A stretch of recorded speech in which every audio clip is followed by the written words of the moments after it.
बिस्मिल्लाहिर्रहमानिर्रहीम, अस्सलाम वालेकुम। Welcome back to my channel and welcome back to my new vlog. तो कैसे हैं आप सब लोग? उम्मीद करती हूँ सब लोग खैरियत से होंगे। मैं भी शुक्र अल्हम्दुलिल्लाह बिल्कुल खैरियत से हूँ।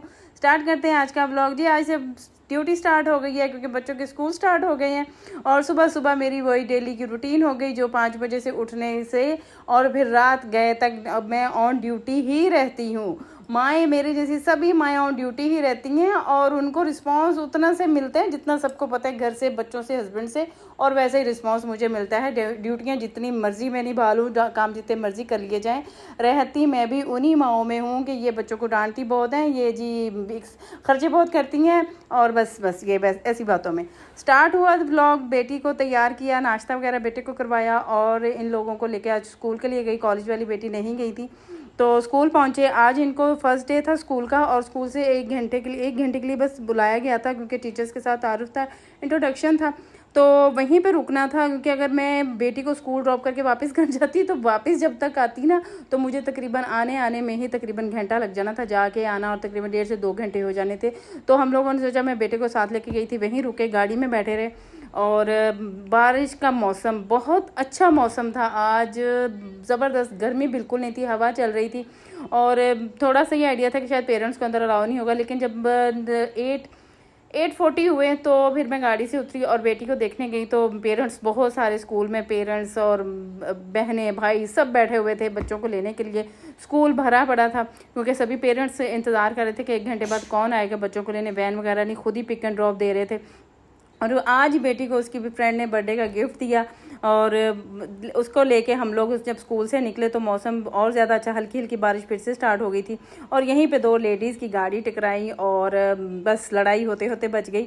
और इसी तरह फिर हम लोगों ने इस रश से हम लोग निकले क्योंकि पैदल बच्चे जो आए हुए थे उनका भी रश था और पेरेंट्स का, गाड़ियों का, बाइक्स पर, रिक्शों का बहुत ज़्यादा रश था। वापसी पे हमारा प्रोग्राम था, हम लोग हलवा पूड़ी का नाश्ता करेंगे, लेकिन क्योंकि हस्बैंड की कॉल बार बार आ रही थी, गाड़ी जल्दी चाहिए थी और ड्राइवर आगे खड़ा था तो हम लोगों ने रास्ते से फ्रेश जूस लिया, छोटी बेटी ने, बेटे ने रबड़ी ली और साथ ही हलवा पूड़ी का नाश्ता लेके हम लोग घर पहुंचे। सबसे पहले नाश्ता किया और आके रेस्ट की क्योंकि लास्ट नाइट भी मैं बिल्कुल नहीं सो पाई थी और आज सुबह से भी मैं उठी हुई थी और सारे काम करने के बाद आज कुछ भी मूड नहीं था। चिकन को मैंने मैरिनेट करके रखा हुआ था क्योंकि शाम हो चुकी थी, लेकिन फिर चिकन नहीं बनाया और सोचा आज आलू अंडे बनाते। पहले मैं बनाने लगी थी दाल तो बच्चों ने कहा नहीं आज कुछ और अलग सा बना दें, तो मैंने सोचा आलू अंडे बनाती हूँ। तो सभी चीज़ें मिक्स करके मैंने आलू अंडे पकने के लिए रख दिए। इसी में लहसुन अदरक, इसी में प्याज, इसी में टमाटर, ऑयल डाल के इसमें तमाम ज़रूरी स्पाइसेस ऐड कर दिए जिसमें हल्दी थी, नमक था, कुटी लाल मिर्च थी, पिसी लाल मिर्च थी और ये सब, और साथ ही मैंने इसमें कटा हुआ धनिया और पुदीना भी ऐड कर दिया था कि ज़्यादा टाइम ना लगे और सालन भी बन के रेडी हो जाए। आटा मैंने गूंद लिया था इसी काम में और नमाज वगैरह तो साथ साथ होती रहती। अब जैसे जैसे सर्दियों की तरफ हम मूव कर रहे हैं वैसे वैसे दिन जो हैं वो छोटे होते जा रहे हैं और सर्दियों में मुझे यही लगता होता है कि हम लोग अभी तो नमाज़ पढ़ के उठे थे, दोबारा नमाज का टाइम हो गया। बस यही रूटीन अब रहेगी दिसंबर तक क्योंकि दिसंबर में ही जाके बच्चों को ऑफ मिलेगा, तब थोड़े दिन 10 दिन रेस्ट के होते हैं, लेकिन वो भी रेस्ट के नहीं होते क्योंकि जब वेकेशन स्टार्ट होती है, चाहे वो गर्मियों की सर्दियों की, तो हमारा प्लान होता है पंजाब का। ना भी वेकेशन हो तो हमारा प्लान बन जाता है पंजाब जाने का। तो फिर वहाँ जो भागम भाग हम लोग जो होते हैं लट्टू की तरह घूम रहे होते हैं, कभी इधर कभी इधर कभी, वो भी रेस्ट नहीं हो पाती, लेकिन वो अलग खुशी होती है कि हम विज़िट करने गए, एंजॉय करके आए।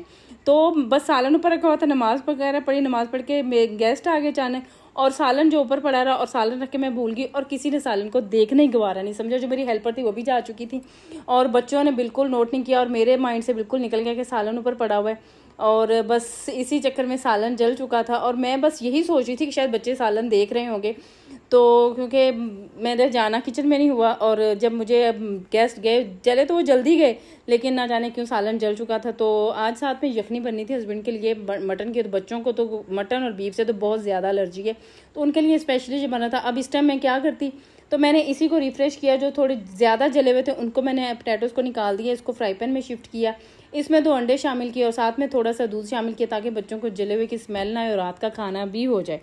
और बस इसी को रेडी किया। 2 अंडे मैंने ऐसे तोड़ के डाल दिए थे इसमें और इसको मिक्स करूँगी और साथ ही मैं इसमें जो रोस्ट की हुई कसूरी मेथी मैंने रखी हुई है थोड़ी सी, तकरीबन ½ टेबल स्पून ऐसे हाथ पे क्रश करके वो भी ऐड कर दूंगी ताकि इसकी जो खुशबू है और इसका फ्लेवर और इन्हेंस हो जाए और बच्चों को थोड़ा मज़ा आ जाए खाने में, क्योंकि उनको बहुत गुस्सा आ रहा था और सालन, मुझे गुस्सा आ रहा था कि आप लोगों ने सालन देखा क्यों नहीं। वो बोले मम्मा हम सोचे आप देख लेंगे, आप किचन में गए, आप किचन में नहीं आई, सोचा आंटी जो काम करती वो देख लेंगी, बेटी देख लेगी, तो किसी ने भी सालन नहीं देखा, तो इस वजह जल चुका था। तो ये उनके लिए अभी ये एक जुगाड़ किया जा रहा था ताकि रात का खाना तो वो आराम से खा सकें, कोई अब मुझे नई चीज़ ना बनानी पड़े।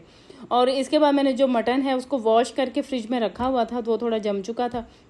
मैं पहले भी बता चुकी हूँ कि मैं जो मटन या बीफ होता है फ्रिज में ऑलरेडी पड़ा होता है उसको निकालती हूँ, डिफ्रोस्ट करती हूँ, वॉश करके एक दिन पहले रख लेती हूँ। तकरीबन डेली ही रख लेती हूँ कि अगर इमरजेंसी में ज़रूरत पड़ जाए तो वॉश हो और अगर वो डिफ्रोस्ट नहीं भी हो तो वो ईजीली कुक हो जाए। और जब न्यू गोश्त या मटन या बीफ आता है तो मैं उसे वॉश नहीं करती, ऐसे ही उसकी थैलियाँ बना के फ्रीज़ कर देती हूँ। तो यखनी बनाने के लिए मैं नमकीन रोश का या नमकीन रोश का ही कह लें आपको, उसका तरीका फॉलो करूँगी। इसमें मैंने मटन डाल दिया, मटन डाल के मैंने इसमें एक प्याज स्लाइस करके डाल दिया, साथ ही अदरक को मैंने जूलियन कट किया और लहसुन जो मैं एज इट इज़ डालूंगी, सब्ज़ मिर्चें 3 डाली हैं। साथ में मैं इसमें हस्बे ज़रूरत जितना नमक ज़रूरी है उतना नमक डालूंगी और 2 जग पानी के भर के इसमें डाल दूंगी ताकि गोश्त बहुत ज़्यादा अच्छे से गल जाए और ये मज़े की यखनी तैयार हो जाए। और ये यखनी आप पुलाव में भी ऐड कर सकते हैं, ये यखनी आप कौरमा वगैरह जो भी चीज़ बनाना चाहिए इस तरीके से भी गोश्त आप बॉयल करके पका सकते हैं। इसमें मैंने कोई और चीज़ अभी तक ऐड नहीं की, ना इसमें मैंने ऑयल ऐड किया ना इसमें घी ऐड किया है। इसको खूब अच्छे से बॉयल करूँगी, गोश्त को गला लूँगी और इसी दौरान नमाज वगैरह भी पढ़ लूँगी। और क्योंकि ईशा की नमाज का अब टाइम था तो ये मेरे हस्बैंड और जो बेटा है वो मार्केट तक गए थे क्योंकि जो उसको गिफ्ट मिला था मोबाइल उसमें थोड़ी प्रॉब्लम थी, वो चेंज करवाने गए थे। और जब ये बहुत मैंने तकरीबन इसको 45 मिनट प्रेशर चलाया था, उसके बाद मैंने इसकी स्टीम रिमूव कर दी और इसका कवर जब खोला तो इसमें पानी की क्वांटिटी थोड़ी ज़्यादा थी और गोश्त गल चुका था। लेकिन फिर भी मैंने इसको, क्योंकि पानी की क्वांटिटी ज़्यादा होने की वजह से वो यखनी भी टेस्ट में नहीं अच्छी लग रही थी, मैंने इसका कवर को ओपन किया, खोल दिया इस कवर को और मैंने इसकी खूब अच्छे से शुरू कर दी भुनाई, ताकि जो इसमें लहसुन डला हुआ है और जो प्याज डला हुआ है वो स्लाइसिस में और लहसुन जो एज इट इज़ था वो इसमें नज़र ना आए। और इसकी भुनाई करूँगी और इसमें साथ ही मैं इसमें ऐड करूँगी देसी घी। और यखनी मेरे ज़्यादातर खानों में जो डलता है, ऑयल तो डलता ही डलता है, बनास्पति घी में भी मैं खाने बनाती हूँ लेकिन मैं साथ में देसी घी भी ऐड करती हूँ। जो देसी घी होता है तो कम क्वांटिटी में ऐड होता है। अब आप देख सकते हैं गोश्त उबल चुका है, ऊपर इस पानी के आ चुका है, लहसुन भी ऊपर तैर रहा है, मिर्चें पक चुकी हैं। अब मैं दोबारा से फ्लेम ऑन करूँगी और मैं इसको अच्छे से इसको मिक्स कर लूँगी, मिक्सअप करके। और ये मैं देसी घी तकरीबन 2 टेबलस्पून ही इसमें ऐड किया है, बहुत ज़्यादा नहीं चाहिए। तो ये बस इसी तरह मिक्स करके इसको रखूँगी। और देर काफ़ी हो चुकी थी, साथ साथ मैंने नमाज़ पढ़ने के बाद रोटियां वगैरह भी बना ली थी और इसमें रोस्ट किया हुआ सूखा धनिया और ज़ीरा शामिल किया था और इसका पानी मैंने खुश कर लिया था। वही मेरे सब व्लॉग की तरह इसमें भी मैं एंड में इसकी फाइनल लुक लेना भूल गई थी और ये बहुत मज़े की बनी थी। और फिर सबने बैठ के खाना खाया था, बच्चों ने खाना खाया था लेकिन थोड़ा ही खाया था क्योंकि अब सालन का तो कुछ उम्र हो चुका था, इस वजह से। अब वो नेक्स्ट डे जो है वो कहते हैं मम्मा अब नेक्स्ट डे आप अच्छा से कुछ बनाएं, ये हो गया वो हो गया। मैं कहा चलें कभी कभी ऐसा भी हो जाता है। बस यही था व्लॉग। और दूसरी बात ये कि मैंने 3 दिन से अपनी वीडियो जो 14 गज़ की अपलोड की हुई है वो अभी तक अपलोड नहीं, क्योंकि नेट का बहुत इशू है। दुआ करें मेरी ये वाली वीडियो अपलोड हो। जब मिलेंगे आपसे नेक्स्ट व्लॉग में, बेल आइकन के बटन को भी ज़रूर प्रेस कर लीजिए ताकि न्यू आने वाले व्लॉग आप देख सकें, एंजॉय कर सकें।